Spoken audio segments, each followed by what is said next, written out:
Hey ladies and gentlemen, welcome back to the channel. My name is KPZ. You're here on the home of the slightly above average ship review. Still moving up that original Russian destroyer tech tree after last week's very underwhelming match. We are back on Riposte, a domination match in the Tier 7 Soviet tech tree destroyer, the Tashkent. Tashkent. Also, I guess, maybe known as the trash can. I don't know about any of that. All right, Tashkent class, officially known as Project 20, consisted of a single destroyer leader built in Italy for the Soviet Navy just before World War II. 3 other ships were ordered, but they were canceled before they laid down because the Soviets did not have the technology to make them. Ship was sunk mid-harbor, 1942, wrecked, refloated, scrapped after the war. I think the turrets were reused on other Soviet ships. All right, so we're moving out in the Tashkent. I want to say, I think you have 3 sets of torpedo launchers, which I really like. And I played a lot of games, but I didn't get a better game than this one. So in some ways, it may remind you a lot of the Gnevny game, unfortunately. But watch till the end. Let me know what you think here. The Tashkent has this very beautiful rust and rumble camo, rust-oleum camo on there. I figured that was probably really close to the natural state of the Tashkent in the Soviet Union. And Wargaming's never going to release the permanent camo.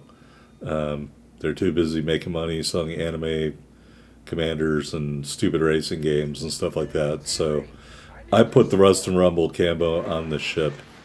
And we move in Alpha, or Charlie, to try to cap it out. All right, and I have no idea where any of the enemy ships are. I'm looking around. I think maybe over there, and there's ships on the mini-map. So I'm going to take a risk here and move over to WoW's builds really quickly. Sigma of the Tashkent 2.0, fires per minute 4.72. Arming threshold of your armor-piercing shells 22 millimeters. Torpedo reaction time 7.05 seconds. All right, here you can see, I came back to the screen just in time. An enemy ship is encroached into the cap, and I'm going to do a little tilt-a-whirl action, hoping to get the Kansas in torpedo range. That is not going to happen, so we'll launch one of our 3 launchers on this side of the island, in case the enemy, presumably enemy destroyer, sticks his nose out there. And there's an enemy destroyer in that smoke screen that just popped up. So we will continue our turn and shoot some torpedoes that way. And then we will duck back out of the cap, which is unfortunate because there weren't a whole lot of other enemy ships near the cap. But I also didn't feel I had any support from my team, as evidenced by their position on the map. And in those kind of scenarios now, when you're in a ship with big detection, I just leave. I just go out of the cap. So whether that's right or wrong, who knows, but that's what I do now. Because of the way a lot of players don't support destroyers in this game. So I'm just like, you know what? Discretion, better part of valor. And we're going to move out. All right, torpedoes going into the smoke screen there. I'm hoping to flush out the enemy destroyer. And I will reverse, go all the way into reverse, thruster-wise. Send one more set out there. We're just trying to get him to stick his head out so I can engage him with these guns. Someone begging for my help. I'm like, I got bigger fish to fry over here by the Bravo cap. If you guys weren't busy hiding behind islands, maybe I would have helped you. All right, there's the Shenyang. We are going to light him up. I want to say I think these guns are 130 millimeters. They are really nice and powerful. Maybe not the best destroyer guns in the game. In terms of damage, I think the French destroyers are about 100 points better per salvo. But they are pretty nice. And we are going to damage the heck out of the Shenyang. and one of my teammates happily finishes that off for me. Alright, the other destroyer, the black, revealed himself. That was likely who was in the cap. He probably would have been able to kill us if we engaged him on his timetable, because the black, as you know, has US guns and radar, and we do not have radar or sonar or anything else. So I feel that validated my decision to leave the cap. Now, the enemy team has all 3 cap circles here. This is pretty standard in games nowadays, that you will find your team totally abandons the objective initially. But fear not, because this is the way that teams play now. You can always wait and capture them later, and so we did do a big deal taking out the Shenyang. And so now we've got to go try to take out the black, and then once we take out the black, we can impose our will on the enemy team.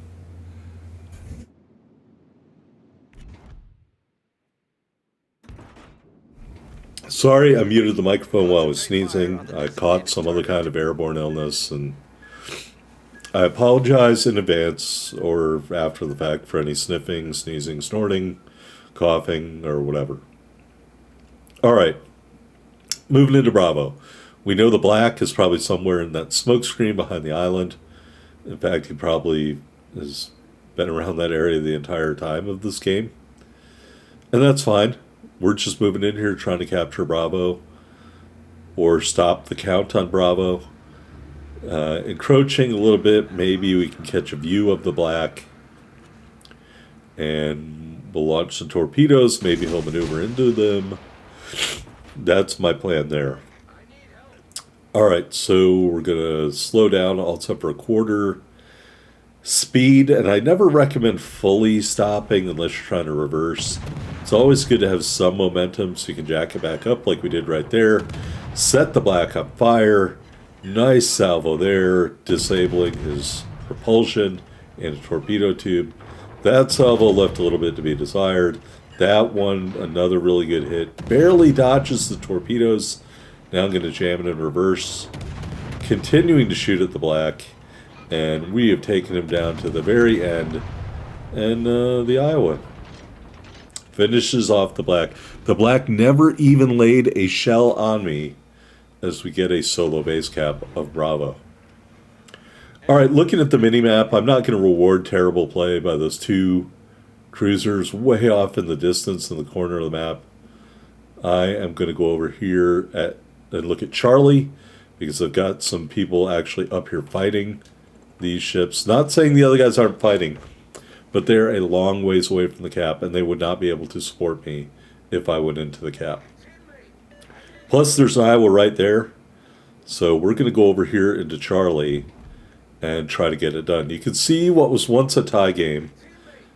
The blue team is now way ahead on, somehow, by letting the enemy rush into the cap circles and take them all. And just shooting at them, I guess. I don't really like that style of gameplay, because very, very often what you're seeing now doesn't happen, doesn't come to fruition. But at the end of the day, beggars can't be choosers. This is the match we got in the Tashkent. So we are heading towards the Massachusetts, hoping to be able to engage him with a little bit of torpedoes. Alright, I want to check his heading. Looks like he's turning in, and I do not care for that. So we'll launch all 3 launchers. Maybe in hindsight, I should have just launched 2. And we are going to continue to turn here, hope maybe the Massachusetts will leave the cap circle because we're in here. Maybe he is, I don't know, but I'm turning in a way to be able to quickly escape if he changes his heading. And alright, now we are doing a cap of Charlie. So we're going to let our torpedoes run. We're going to get our turrets turned around, and we are going to look at the Massachusetts. Take 1-2 torpedoes, and that looks like everything. Looks like he killed the flooding already. The torpedoes that are running on may have an outside chance of hitting another battleship, but I don't think they will. We're about to cap, so I will engage the Massachusetts. Note, I have activated my speed, and I am fully going. There is a solo base cap. right before the secondary fire comes in. Our second solo base cap, and we are continuing to light up the Massachusetts with this high explosive at 9.7 kilometers away. So you can see definitely no problem getting the shells on target, although we do not have Trubetskoy's lighter skill activated, so we're not getting as many fires as we should have. Here I've decided everybody's shooting at me over there, so I'm going to run away behind this island and leave the Zeiton and the Massachusetts to their own devices. Now the other ships that were hiding in the back finally came forward. They are starting to capture Charlie, and we are ticking fire, presumably on the Massachusetts. So at this point, we are turning into a torpedo boat. Because A, I don't want to get shot at by two battleships who presumably have loaded high explosive, but more importantly because we have the torpedo range and the capability to do so. Alright, so Massachusetts out there, he has stopped ticking, and I shoot at him and I waited too long, so that goes nowhere. But we've got torpedoes running in the water. And that's the really good thing about, I think this ship has 8-kilometer torpedoes, the Leningrad has 8-kilometer torpedoes, the Gremiashi has 8-kilometer torpedoes.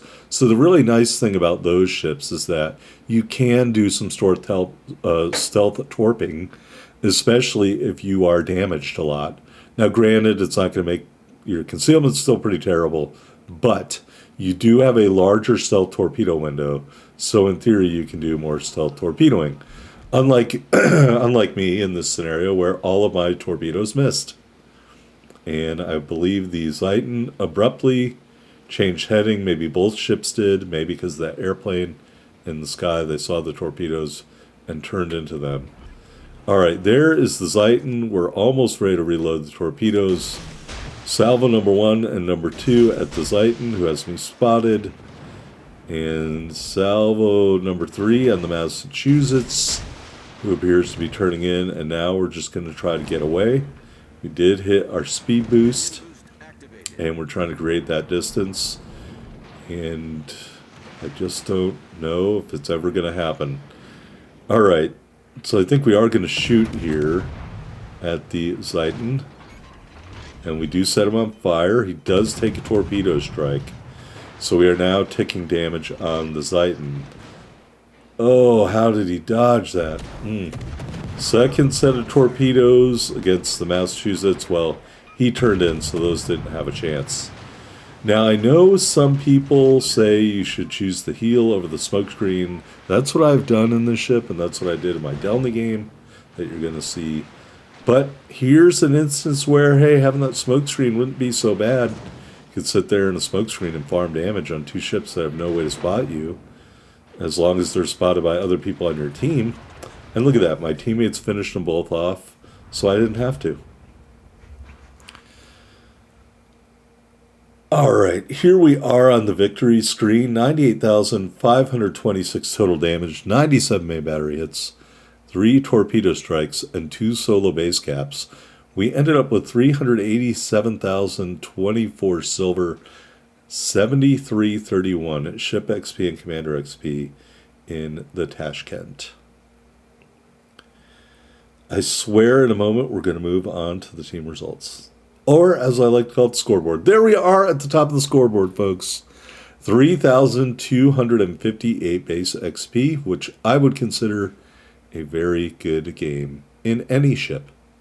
And because we were top tier, we dominated.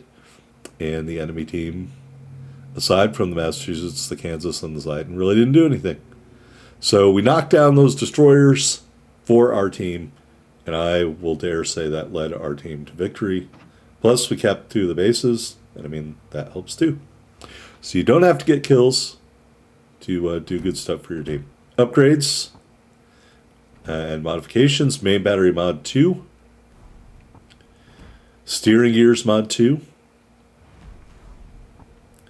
concealment system mod 1,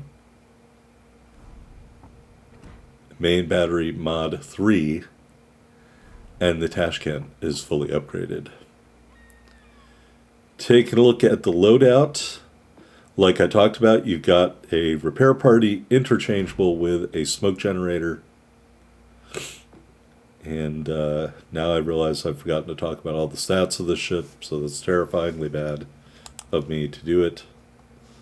So you know what? You can read all this stuff on the screen. I'm going to go back to WoW's builds and talk about some stat selection because I can. We are going to choose hit points, firing range, high explosive DPM, torpedo firing range, and max speed to talk about the Tashkent. All right, hit points, you're second to Palo Emilio, about 3,000 behind.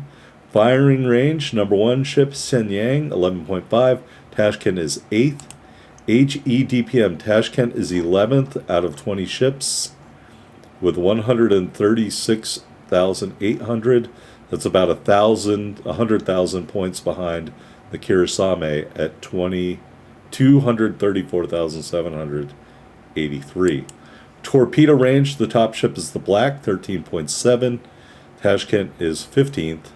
And maximum speed, Palo Emilio, number one, 43.5. Tashkent, 42.5. That is your stat comparison. All right, so we made it through the artillery, the torpedoes, AA defense. I mean, it's enough a little bit to keep you from getting killed outright by the carrier, but not so much that you're going to be shooting down a lot of planes. There's the speed that we talked about. Rudder shift is a concern. And there is the concealment, which you are just going to have to use to get used to having crappy concealment in these Russian destroyers. Nothing special in the armor viewer here. You can't trigger your own armor-piercing shells. Here is our commander, Vladimir Trubetskoy. Exact same setup for all the other games, except in row 4, there is no smoke screen due to my choices, so you have to put cloudy days on if you want any worthwhile stuff out of row number 4. And it really means there should be another option there, Wargaming. Anyway, that is a 3,000 plus base XP game in the Tashkent. I hope you enjoyed this video. If you did, hit that like button. Next week, we will do the penultimate ship in the line, the Delny, which I've already done a review of, but I mean, I'll do another one because I'm that kind of guy. All right, thanks, folks. See you on Thursday.